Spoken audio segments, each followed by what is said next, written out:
Bueno chicos, bienvenidos a todos. Vamos a ir esperando un poco para que se vayan uniendo el resto de alumnos. Mientras tanto voy a ir entrando aquí al campus virtual para la clase de hoy. Bueno, nada, esperaremos un momento. Somos 15 ahora mismo, vamos a esperar a que seamos 20. Un minutillo. Voy a ir iniciando el sistema de grabación.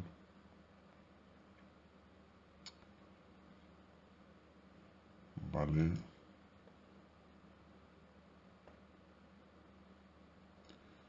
Bueno, entonces vamos a empezar hoy un nuevo tema.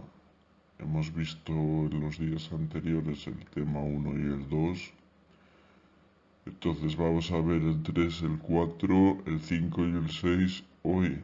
No en este mismo vídeo, pero los tenemos que ver hoy porque os recuerdo que el examen es mañana. Entonces, bueno, hoy vamos a empezar con el tema 3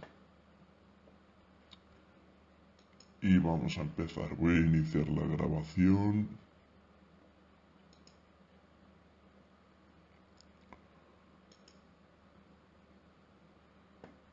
Vale, vamos a ver, lo voy a poner pantalla completa.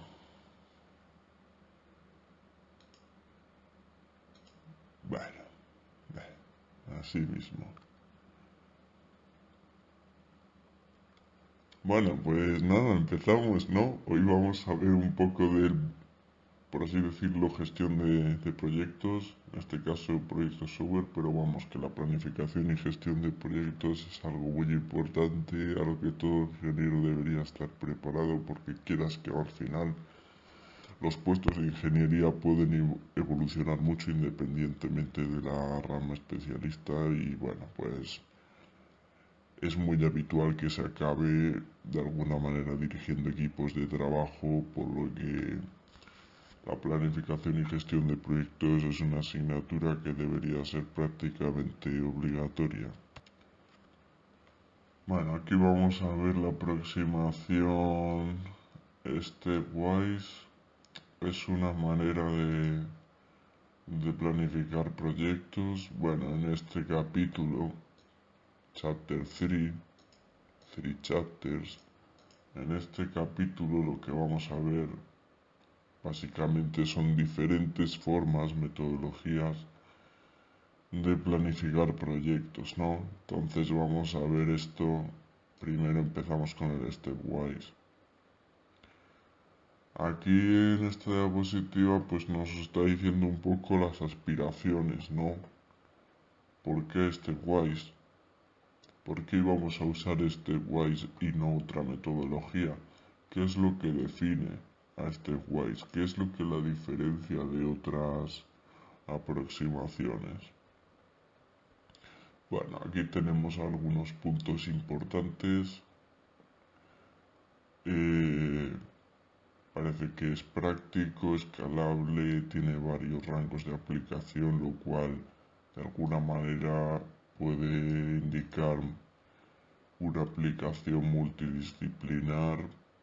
Bueno, muy bien. Y tal, ¿no? Está guay. Si seguimos, podemos ver aquí una especie de diagrama del control de flujo de lo que podría ser el algoritmo Stepwise. Tampoco es muy detallado, ¿vale? Es una... ¿Por qué? Porque no os he querido meter demasiado detalle. Os recuerdo que esto entra en el examen de mañana, os lo tenéis que saber todo. Todos estos cuadrados, todo os lo tenéis que saber. Entonces aquí podemos ver un overview, un poco de vista general, tampoco hay que pasarse.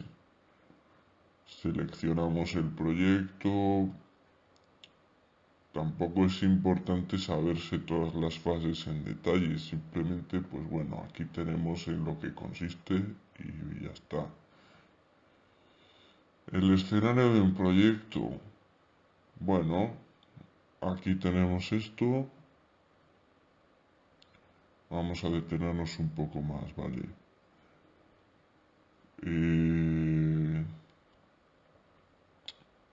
Payroll, processing, carried out.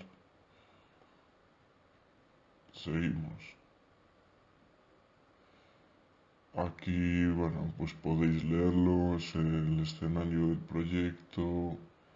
Y aquí vamos a empezar a ver los primeros pasos de la aproximación Stepwise, porque al final en este tema lo que vamos a ver es en qué consiste la metodología Stepwise para planificar proyectos, ¿no? Y como su propio nombre indica, pues se basa en varios pasos, perdón. Entonces empezamos con el paso 1, lógicamente, que es establecer el alcance del proyecto y los objetivos. Es muy importante antes de ponerse a hacer un proyecto. Bueno, antes de esto hay que hacer un estudio de alguna manera, rentabilidad, porque si ya un estudio previo nos dice que el proyecto no va a ser rentable, no se hace. Una vez está aprobado que puede ser rentable, pues empezamos con el paso 1, según esta metodología, que viene siendo establecer el alcance del proyecto y los objetivos.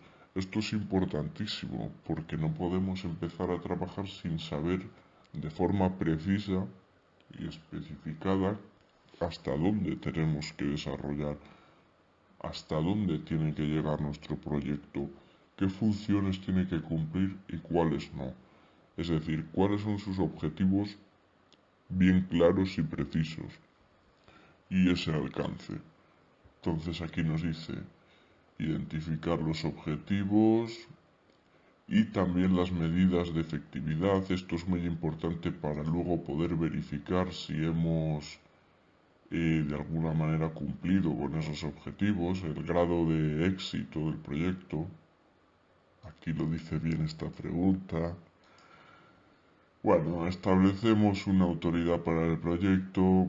¿Quién es el jefe, no? Bueno, es un poco quien lo va a organizar y el que va a estar pendiente de que todo siga el cauce que debería. Y identificar los stakeholders in the project and their interest. Esto es muy importante porque en un proyecto puede haber muchos interesados, entonces tenemos que identificar todas esas partes que pueden estar implicadas o interesadas en mayor o menor medida, sea para bien o incluso para mal, y ver cuáles son sus intereses y simplemente pues tener esto en cuenta. Bueno, aquí tenemos un par de puntos más, modificamos los objetivos en función de los intereses, lo que hemos dicho, los tenemos en cuenta, pues modificamos un poco los objetivos, lo ajustamos y establecemos métodos de comunicación con todas las partes. Si en algo se puede estar de acuerdo hoy en día es que la comunicación es una de las cosas más importantes en el ámbito laboral y cuando se está desarrollando un proyecto importante y grande, pues lo lógico es que haya la máxima comunicación posible. Volvemos al escenario. ¿Queréis volver al escenario? Os lo voy a preguntar en el examen. Así que sí, tenemos que volver. Aquí básicamente pues parece que se van a ir describiendo un poco estos conceptos importantes que hemos mencionado antes, como el de la autoridad del proyecto. Bueno, aquí dice un poco sus competencias, ¿no? Lo que tiene que hacer. Está hablando de Bridget. Esto es un ejemplo para contextualizar. Si no estáis bien puestos en el tema lo podéis leer, pero si no, lo pasamos. Una vez ya hemos hecho el paso 1, es decir, de alguna manera empezar, es decir, qué vamos a hacer, hasta dónde vamos a llegar, quién lo va a organizar, quiénes son los interesados, cuáles son los objetivos que es lo mínimo que se puede hacer, pues vamos al paso 2. Una vez está hecho eso, empezamos el paso 2, que es establecer la infraestructura del proyecto. Bueno, de alguna manera esto es estructurar el proyecto, dividirlo en tareas. Por ejemplo, podemos utilizar la famosa herramienta de Microsoft Project para planificar ahí todo el proyecto con las distintas tareas, poner todos los recursos, de alguna manera especificar fechas y duraciones y tenerlo todo bien controlado en una línea temporal gráficamente bien visible. Bueno, Project Team, bueno, de alguna manera tenemos que tener en cuenta pues la estructura de nuestra organización. Podemos seguir con el paso 3. El paso 2 pues parece que es un poco confuso, ¿no?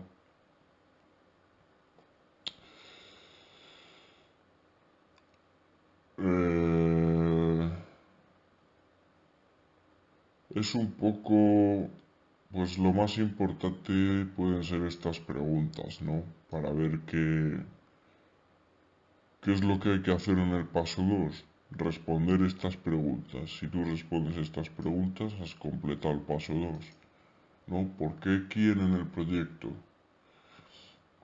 Bien, pues esos son los objetivos. ¿Qué estándar tenemos que seguir? Hay que tener en cuenta ese tipo de cosas para hacer las cosas en función a RFCs y estándares oficiales y que se valore el trabajo. Claro, aquí, bueno, esto es un poco, podemos pasar al paso 3, ¿eh? Análisis del proyecto y características. Bueno, una vez tenemos los objetivos, que pueden haber estado especificados de manera un poco informal por los clientes, lo que hay que hacer es analizarlos. Entonces, lo que hay que hacer es de alguna manera transformar esos objetivos informales en unos ya objetivos funcionales, no funcionales, información bien interpretables desde el punto de vista de los ingenieros. Lo que hay que hacer, por ejemplo, es distinguir si es un proyecto de objetivo o de producto. Esto lo hemos visto en el tema 1, pero bueno, lo voy a repetir brevemente. Un proyecto basado en objetivos simplemente tiene un fin que puede ser alcanzado de cualquier manera, de muchas maneras, y ninguna de ellas es la concreta que se quiere. Entonces, mientras tú consigas ese fin, pues da igual un poco cómo lo hayas conseguido. Sin embargo, el producto, un proyecto basado en productos, pues tú básicamente tienes que desarrollar un producto que te han especificado de manera exacta. Es decir, tienes que hacer esta aplicación, tienes que desarrollar este servicio, tienes que hacer este producto y ya está. La diferencia es que los objetivos tú haces un producto para conseguir ese objetivo, pero no te han pedido justo ese producto. Y bueno, aquí analizamos un poco las diferencias con otros proyectos. Esto es muy importante, hay que tener... Este paso al final va de... Una vez tenemos las cosas claras, vamos a ponernos en el mundo real, ¿no? Entonces, hay que identificar los riesgos del proyecto, que pueden ser de nivel...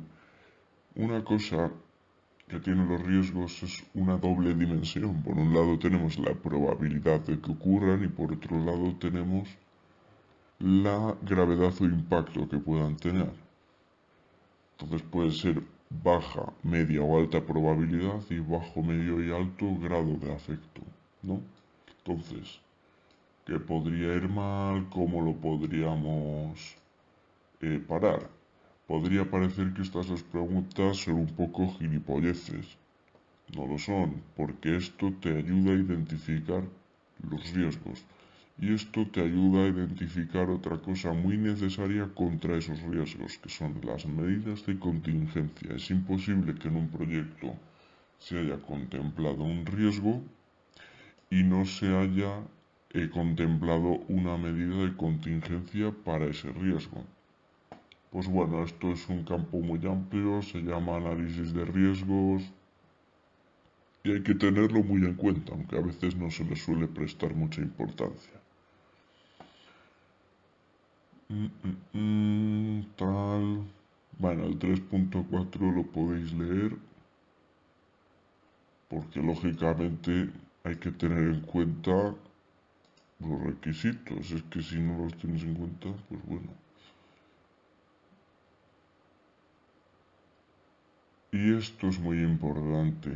Esto es muy importante porque en función del tipo de proyecto que vayas a desarrollar, en función del tipo de cliente que vayas a desarrollar y en función de la posición del mercado actual en la que lo vayas a desarrollar, hay que elegir una metodología para desarrollar el proyecto.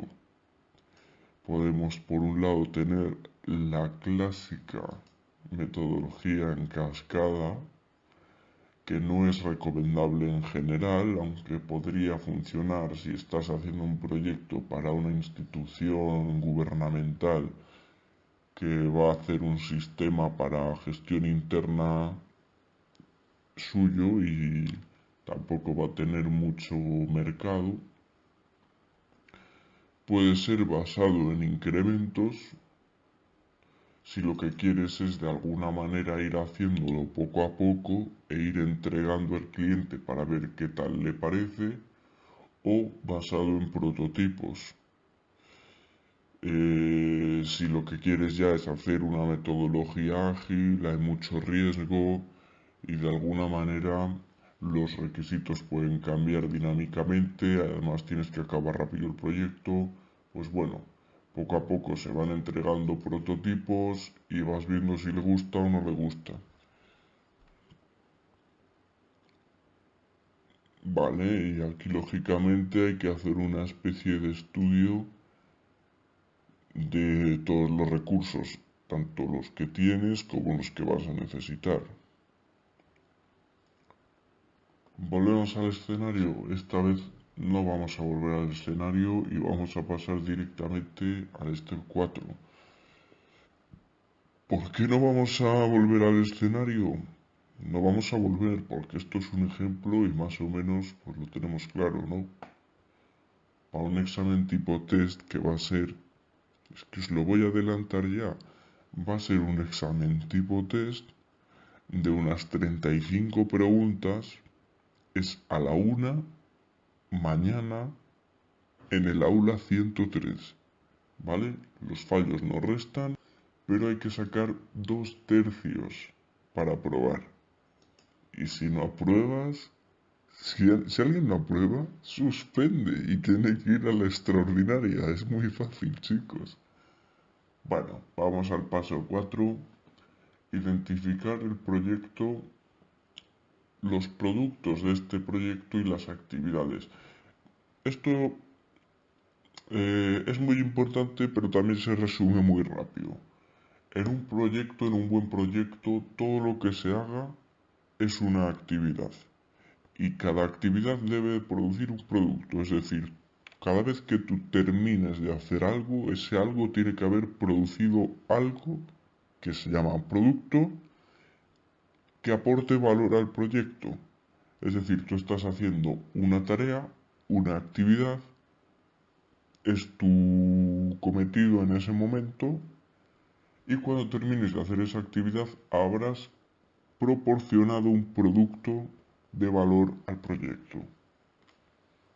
Entonces hay que hacer aquí una especie de análisis de qué actividades hay que hacer, qué productos tenemos que... Para saber qué actividades hay que hacer, lo mejor es saber o analizar qué productos necesitamos. Porque a veces no sabemos muy bien qué es lo que hay que hacer, pero sí sabemos qué es lo que queremos. Entonces, si tú quieres un documento donde aparezca tal, pues sabrás que tienes que hacer una actividad de análisis de requisitos para obtener el documento de licitación de requisitos. Tendrás que hacer un análisis de diseño si quieres un modelo de dominio. Ese tipo de cosas, ¿no? Aquí lo dice bien lo que he estado diciendo. Los productos son los resultados de una actividad. Pueden ser cosas físicas, pueden ser documentos, como os he dicho, pueden ser personas o pueden ser simplemente actualizaciones, mejoras, nuevas versiones de un producto antiguo, ¿no? Bueno, ahí continuamos con malas prácticas. Esto no son productos, chicos. Las actividades no son productos. Eso son actividades y las actividades producen productos. Los eventos, las cosas que ocurren no son productos. Entrevistas completadas, eso no es un producto. El producto sería lo que te haya proporcionado hacer esa entrevista. ¿Vale? Y aquí es importante decir que los productos pueden ser intermedios, es decir, es algo que es interno al proyecto, al equipo de proyecto, y por tanto pues no le importa de manera directa al cliente, o pueden ser directamente entregables, deliberables. Entonces, deliberables dicho así un poco a lo español, ¿no? Porque aquí en el sector se dice así también.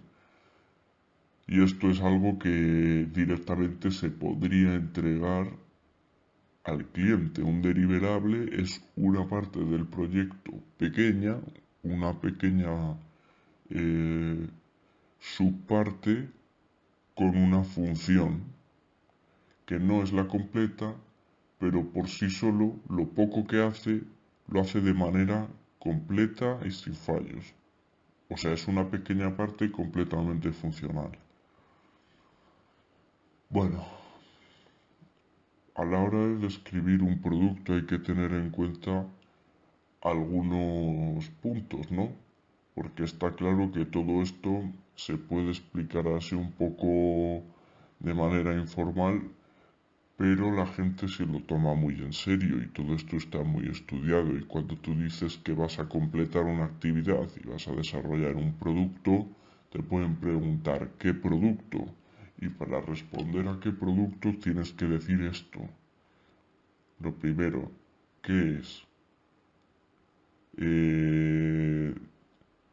Pues eso, ¿en qué se basa? Lo primero que estás haciendo. ¿En qué se basa? ¿Qué contiene? ¿Cuál es su forma?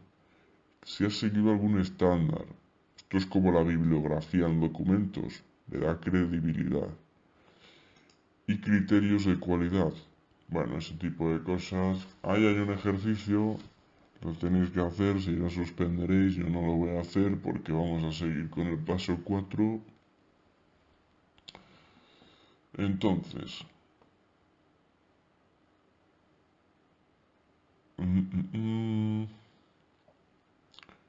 bueno, esto mirándolo porque me está llegando un mensaje al móvil y mientras lo leo lo vais mirando.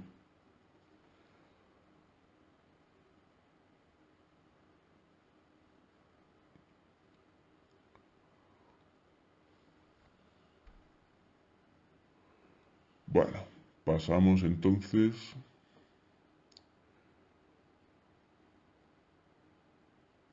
Step 4.3, chicos. El paso 4 es el tocho, se divide en subpasos.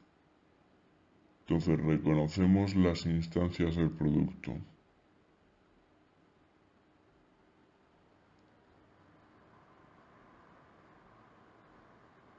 Ir leyéndolo, por favor.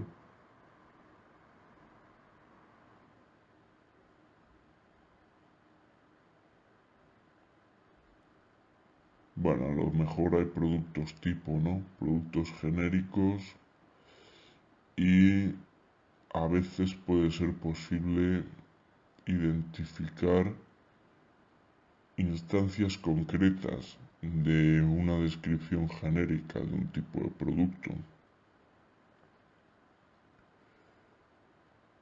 Pero bueno, vamos a seguir pasando. Red de actividades. Muy bien, una vez tenemos todas las actividades hay que ver cómo interactúan entre ellas, ¿no? Porque las fechas de finalización e inicio de cada una de ellas establecen dependencias. Entonces, pues bueno,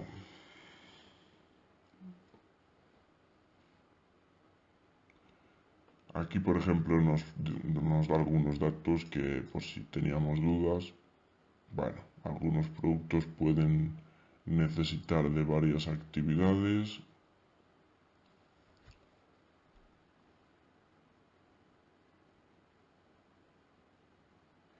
Muy bien. Entonces, esto es una actividad ideal, ¿no?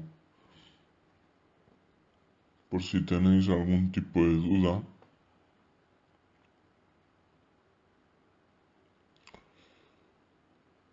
pues esto es un fragmento de aquí, de este libro, es un ejemplo y por lo tanto como ejemplo que es, pues pasamos. En el paso 4.5 añadimos lo que se llama checkpoints.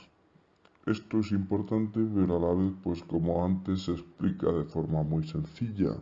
Cuando tenemos una actividad que se divide en varias etapas como esta, o tenemos un proyecto que se divide en varias actividades como estas, de alguna manera hay que añadir hitos, puntos de referencia, donde podamos comparar el progreso en el que nos encontramos.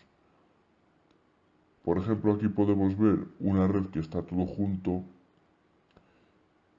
cuando se podría añadir un punto de referencia después de esta parte, que es todo lo del diseño. Diseñamos el sistema, los distintos módulos, y como eso es totalmente independiente de la codificación, podemos añadir aquí un checkpoint. Esto divide las partes distintas entre un proyecto y eso puede utilizarse para comparar, para hacer puntos de referencia, para dividir. Está bien hacerlo. Paso 5, chicos, por fin, y ya estamos terminando. Esto también entra en el examen, como es lógico.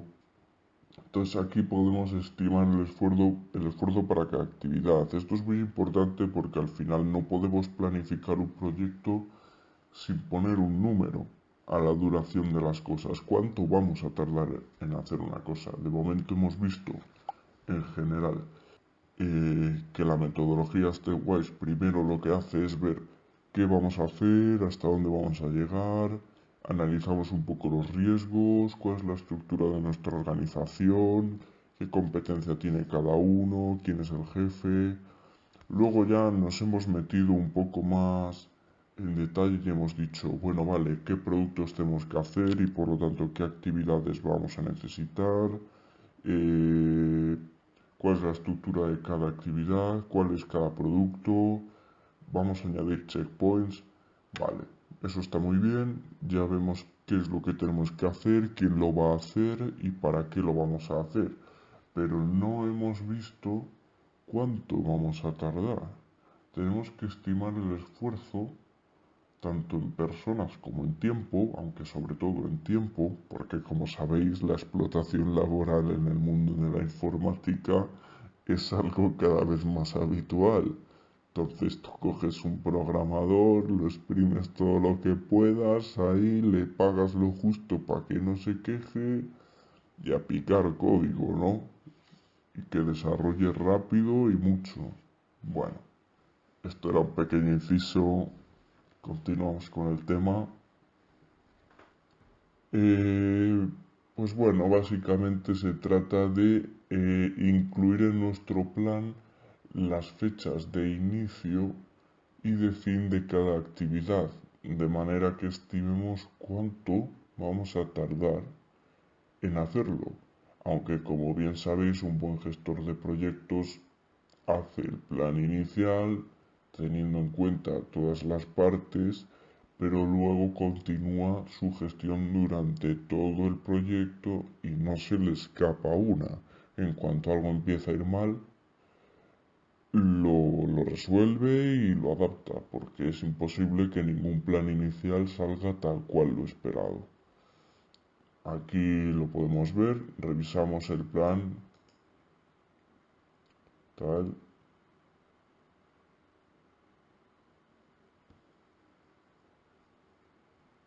Bueno, pues eso. Paso 6.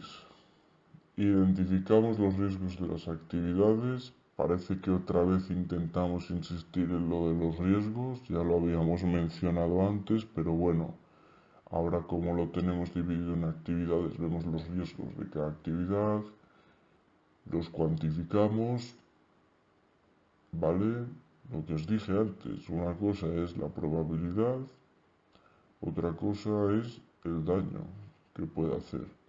Y lo otro que os dije, un plan de contingency, lo tenemos aquí, medidas de contingencia y de riesgo de reducción. Hay dos tipos de medidas, chicos. Tenéis que ver que lo primero es ver qué riesgos, qué probabilidad tienen esos riesgos de que ocurran y cuánto daño podrían ocasionar. Y luego tenemos dos tipos de medidas. Una para reducir la probabilidad de que ocurra ese riesgo y otra para, una vez ha ocurrido, reducir el impacto de ese riesgo. ¿Vale? Esas son las medidas de contingencia. Pues bueno, si tenéis eso claro os va a salir bien el examen, ya está, no hay mucho más. Y bueno, una vez hemos terminado el análisis de riesgos, ajustamos un poco el plan, porque bueno, esta fase de ajustar el plan la podéis hacer casi en cualquier momento, porque prácticamente cualquier cosa que ocurra podría requerir de un ajuste del plan, de las estimaciones, de las duraciones. Hay que tener en cuenta todas estas cosas. Bueno, paso 7 y ahora ya vamos terminando. Una vez ya tenemos todo lo que vamos a hacer, cuándo lo vamos a hacer, dónde lo vamos a hacer, hay que decir quién lo va a hacer exactamente, ¿no? Hay que distribuir recursos. Perdonad, chicos, que me ha llegado aquí una notificación de un artista que estoy siguiendo ahora nuevo, que ha subido un temita y bueno, perdonad, ¿eh? Entonces, tenemos que distribuir los recursos que tenemos, ¿no? Tenemos que tener en cuenta que esta asignatura es de planificación y gestión de proyectos, entonces vosotros tenéis que poneros en el papel del gestor en esta asignatura, o sea, sirve para prepararos para vosotros dirigir y gestionar un proyecto. Entonces vais a ser vosotros los que vais a tener que hacer todo lo que hemos dicho y vais a tener que, en este caso, distribuir todos los recursos por todas las actividades. 7.1, ahí lo pone, y revisamos los planes y estimaciones para tener las restricciones en cuenta, ¿no? De los recursos. Pues lógicamente lo que os he dicho antes, revisar un plan nunca viene mal. Vale. Aquí tenemos los diagramas de Gantt. Los diagramas de Gantt es lo que os decía de la famosa herramienta de Microsoft Project. Proporcionan una especie de visión general gráfica muy visual donde podemos ver cada tarea en el tiempo. El nombre de la tarea, por ejemplo, aquí sería esta especificación. En el tiempo está simbolizada por este cuadrado, lo que dura es, pues, de así lo largo, y el nombre de la persona que lo tiene asignado, es decir, los recursos. Bueno, esto es de manera muy simplificada, pero podemos ver generalmente cómo se influyen entre ellas. Podemos ver que aquí hay una dependencia de fin a inicio con respecto a esta. Luego estas dos se pueden hacer en paralelo, pero luego esta tiene que esperar a que termine esta. y a que terminen esta, las dos. Y esta a su vez tiene que esperar a que haya terminado esta y esta a su vez a que haya terminado esta. Con estos diagramas de Gantt se puede ver todo muy fácil, chicos, os lo recomiendo. Aquí podemos ver otro ejemplo. Y paso 8. Pues bueno,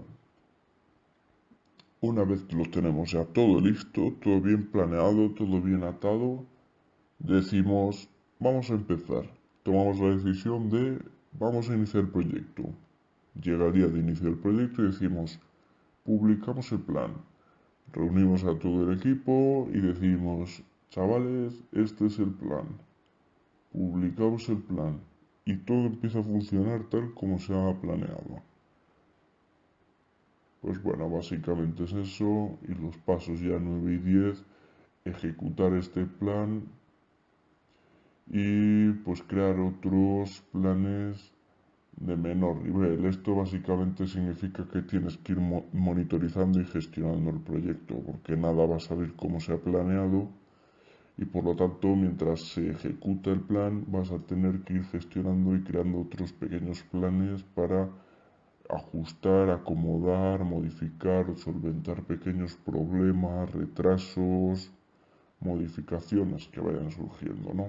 Bueno, aquí podemos ver un poco los puntos claves del tema. No los voy a resumir porque pues hemos visto el tema entero hace nada. Y bueno, nos vemos en el siguiente tema, chicos. Un saludo.